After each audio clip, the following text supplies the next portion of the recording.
শুক্রবারের সকালের নাস্তা মানেই ঘরোয়া আর বাঙালিয়ান আয়োজন। আজকের মেনুতে আছে ঢ্যাঁড়স ভাজি, পটল ভাজি আর ডিম পোস্ট। প্রথমে একটু ঢ্যাঁড়স ভাজি নিয়ে দেখি। আহা, ঠিক যেমনটা হওয়া উচিত। সিজনের শুরুতে হওয়ার কারণে ঢ্যাঁড়স ভাজিটা বেশ নরম, হালকা লবণ আর সরিষা তেলের সেই ঘ্রাণ দারুণ লাগছে। পটল ভাজি সবসময় আমার ফেভারিট।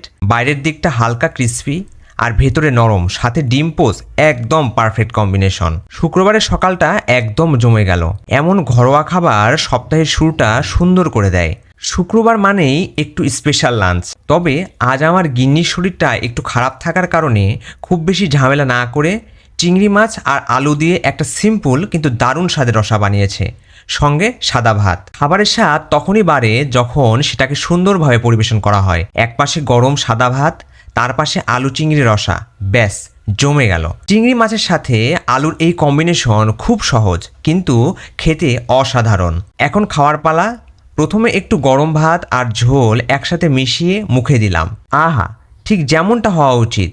চিংড়ির নরম স্বাদ, আলুর হালকা মিষ্টি ভাব আর ঝোলের মশলাদার স্বাদ একসাথে দারুণ লাগছে। ভিডিও ভালো লাগলে লাইক, কমেন্ট আর সাবস্ক্রাইব করতে ভুলবেন না।